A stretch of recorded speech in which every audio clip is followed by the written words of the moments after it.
I'm Michael. Yeah, Peter, thank you so much for inviting me here to talk about my crypto heroes and for hosting the event. This is a great venue, good people. And yeah, I'm excited to share some learnings from my time building the game My Crypto Heroes, sharing notes with you. And yeah, quickly about myself. Yeah, I'm Michael. I've been full-time in the crypto space for about 3 years now. So I joined My Crypto Heroes at Double Jump Tokyo in early 2019, February 2019. Joined as an engineer, but actually have a business economics background. And I worked on engineering by Crypto Heroes, Double Jump, but also a bit on the product and NFT economics and ecosystem design kind of things. And then last year I kind of scaled back my commitments with my Crypto Heroes and focused a bit more on DAOs. So I worked with Building MCH in the early days for about 3 months. And also advised G2 Esports on their NFT plans. And also last year I joined Blackpool Finance about a year ago. Worked there as a core contributor, as an engineer, but also on the lab side of things with investments. So the lab is basically the investment arm of Blackpool. So I see a lot of games. And then last year I kind of realized, okay, there's still not really good games in this space, and I feel like the best way for me to contribute to the space is to go back and actually building games. So I talked to a lot of game studios and a lot of Web2 game studios that want to move into Web3. One of them is MightyBearGames, and Ben, one of the co-founders, is also here with me today.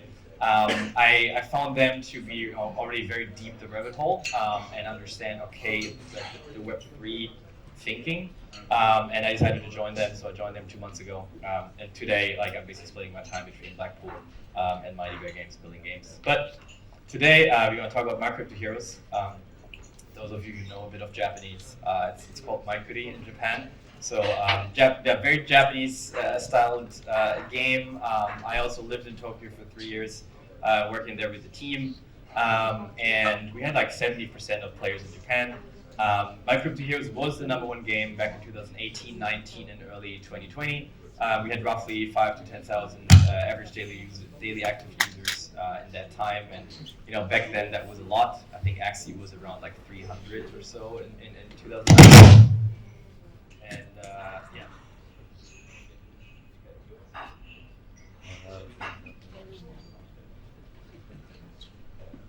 Test. Okay.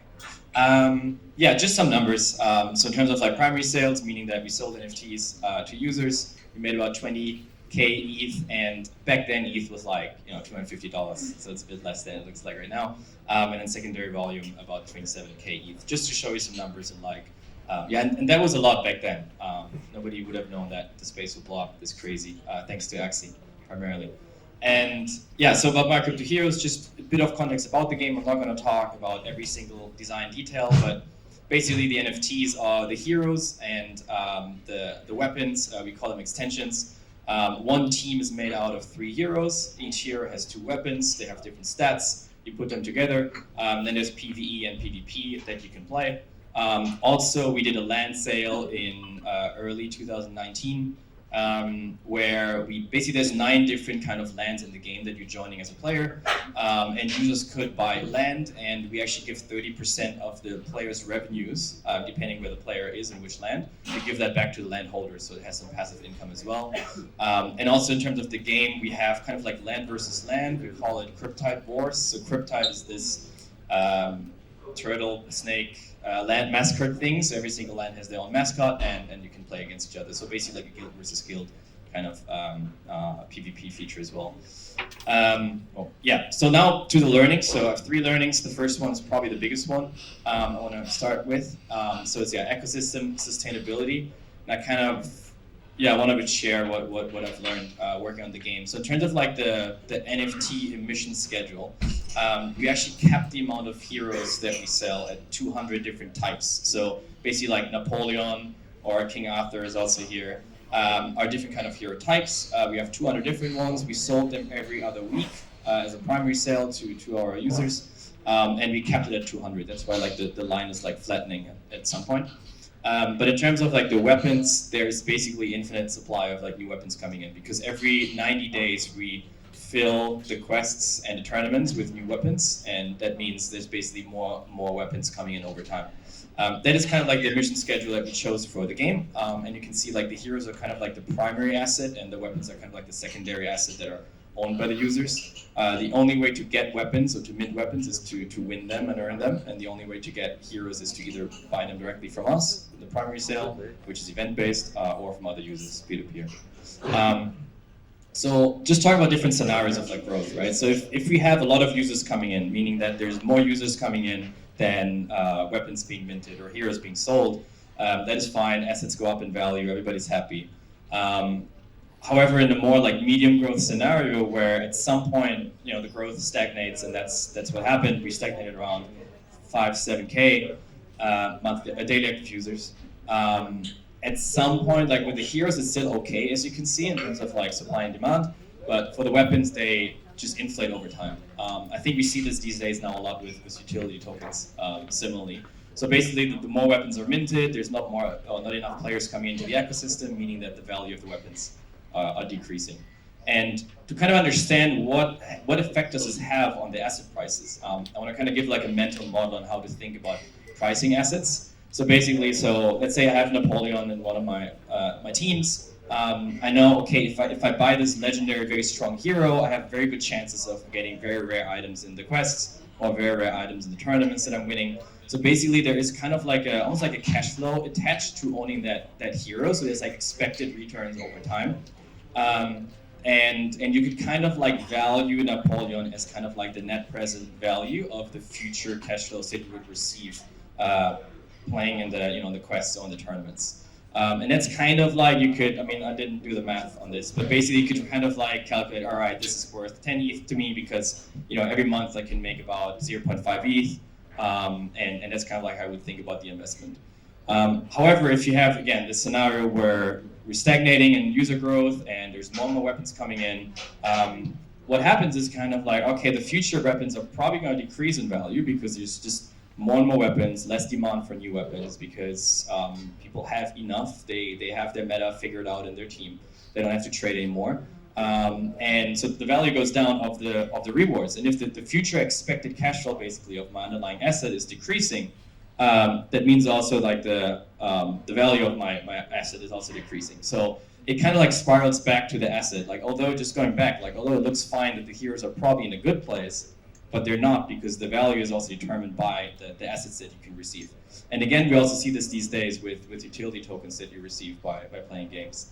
So kind of like the learning here, what happened here and what could you do to fix this? Obvious solution, you could add some sinks, consumption, for example, some kind of like durability for the weapons. So maybe the weapons break over time, so there's more increased demand for the weapons, or some kind of crafting, so introduce some other small parts, so like craft weapons, or Guild Wars. That's what I mentioned earlier with the cryptides, with this mascot thing. We actually later added a feature where you have to like feed the mascot with your floor priced weapons to make them stronger, and then it kind of creates kind of like a competition, whoever can like feed their cryptide the most because they get stronger in the Guild versus Guild War. We've tried a lot of these things, but I think it was a bit too late. There's some other reasons why also the game was not as strong anymore as it used to be in the other learnings. But basically, the way I would want to think about this today is kind of like, okay, there should be some kind of consumption in the game for players, and from that you could then later earn. And the goal, for me at least, is to build an ecosystem that is sustainable and can sustain itself with maybe a stagnant amount of users, so that people can still earn without needing new players to come into the game. And there's different kind of sinks, and I stole this from a friend Ryan from Delphi. He's not here today, but he says hi. And we talked about this a lot, and he kind of distinguishes between net positive sinks, meaning that you burn something, but with the expectations to get more in the future. So it's basically an investment. I would say like Axie breeding, for example, is a net positive sink because you burn SLP, but you want to get more SLP back later. To me, that is a delayed inflation. So you just delay the deflation over time. And there's another thing called net negative sinks, meaning that you're burning something, but you don't expect financial returns. You maybe expect emotional returns or like some kind of fun in the game. That is something I think we did with the Cryptide Wars, where it's just fun, you win. And I think we should focus more on the net negative sinks moving forward. So what kind of consumption could we have that gives you, access to just more fun?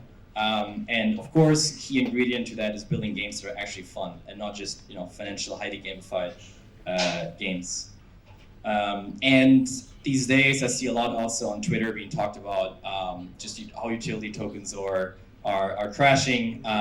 I believe there's a lot we can learn on that front, and that's maybe also something we can talk about tomorrow to kind of co-learn and share notes and figure this out. And I do believe as an industry we have to figure out how do we build these net negative things, so we can build games that are fun and not like hyper financialized. And I do like hyper financialization, that's why I'm in the space, but I think to get into mainstream, it needs to be a bit more accessible, basically. Good, yeah, that was the first learning. The second one, about ecosystem scaling. If you as a company have a game that is successful, how do you scale? How do you go from there? As a traditional game company, let's say a Web2 company, you would just build a new game. Right? You just launch a new game and you just game after game and you churn it out as a content machine. As a Web3 native company, you have to think a bit differently about this, and that's what I kind of want to share with you. But first about what we did at My Crypto Heroes.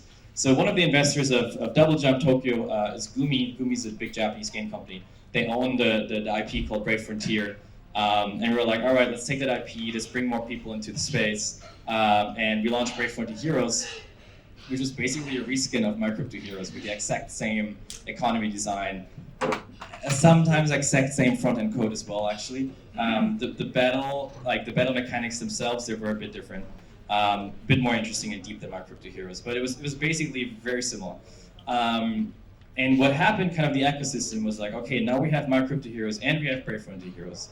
And a lot of users were like, okay, there's this new game coming out. Let's sell my assets in My Crypto Heroes and let's invest in this new game, Brave Frontier Heroes. So people sold their stuff. They moved over because they thought there was a higher expectations of return. And then we had this declining growth scenario where players were leaving the ecosystem, and I mean, you can imagine what happens to the asset prices. And then My Crypto Heroes was like further tanking, in my opinion, and users went there.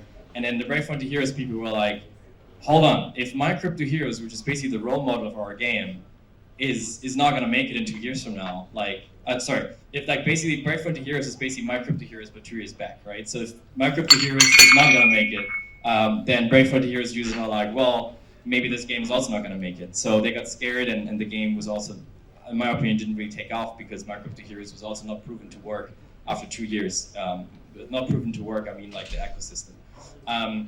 So that learning is, this is not the right way to scale, I think. And also, as another example, like analogy here, is like, it's kind of like, let's say you have a startup and you raise capital and give them equity, and you just create a new startup and you just sell new NFTs. That is obviously not great. So I think what we should have done instead is treat My Crypto Heroes as the main game, treat all the NFT assets as equity that the users have in the game and the community, and anything we do afterwards, it uses the assets of the first game. So it uses the My Crypto Heroes, it uses the weapons, and the other way around. So kind of like creating a whole, like, I mean, people call it the metaverse these days, but creating like a whole interoperable ecosystem of games where it can take my assets to other experiences and not just selling new assets again, because that's, again, it's kind of like starting a new company and selling equity again. And I think Axie does this really well with their land gameplay, basically like having, it's like the entire stack. So you have like Axie as the main asset, you have Origin as an experience, you have land gameplay as another experience. So I do believe that they did that much better than we did back then. Yeah, that's about scaling. And then the last one here I want to talk about is business model. So how should you make money as a game studio?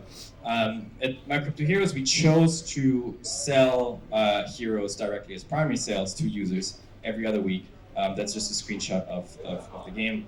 As I said, it's capped at maximum of 200, meaning that we would make money until we sell the 200th hero, and then we don't make money. And the goal was kind of like to hand it over to the community until then, because then literally as a game developer, you have no incentive to keep building because you run out of primary sale revenues.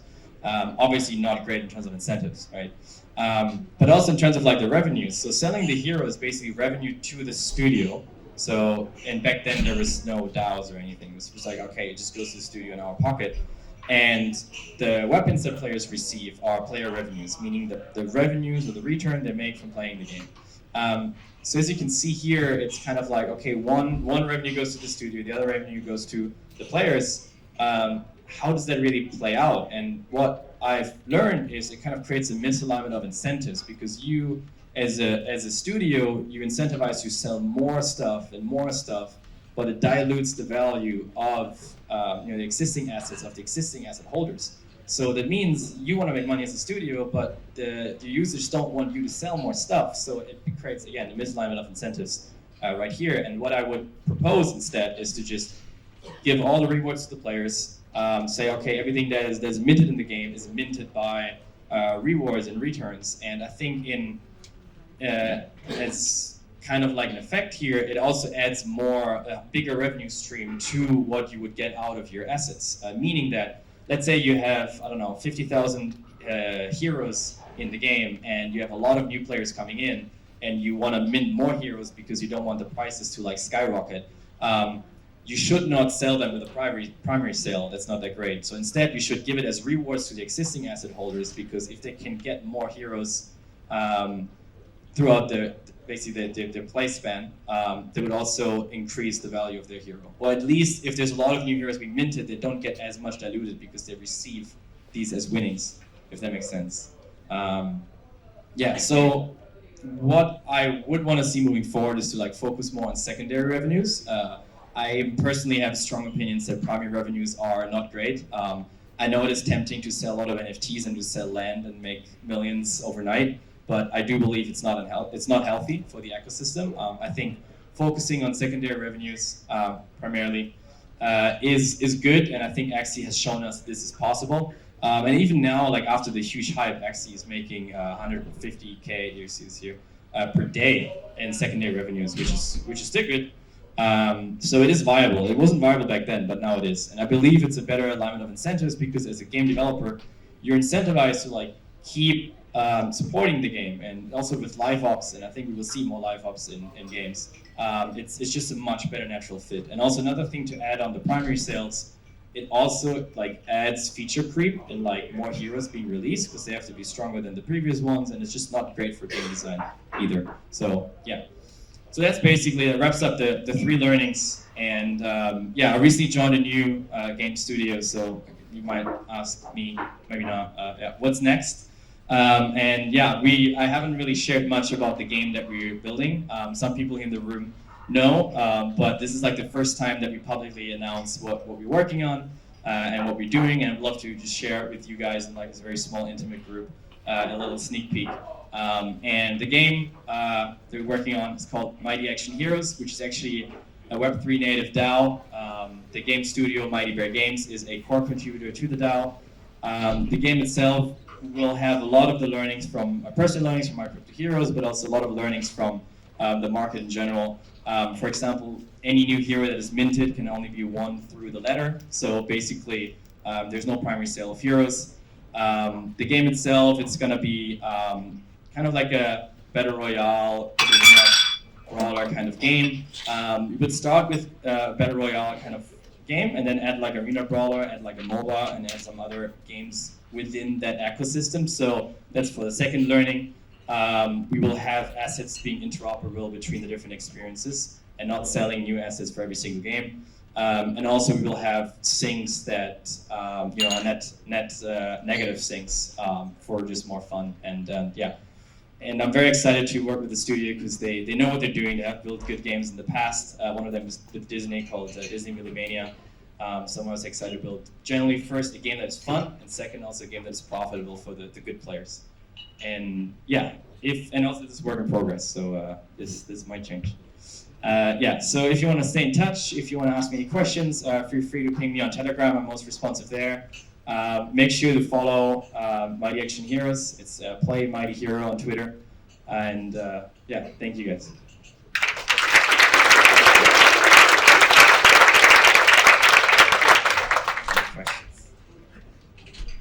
Good questions, unfortunately. Next is Peter from Skyweaver, another one of the earliest, crypto gaming projects in the space, and he's going to talk about similarly his insights and learnings.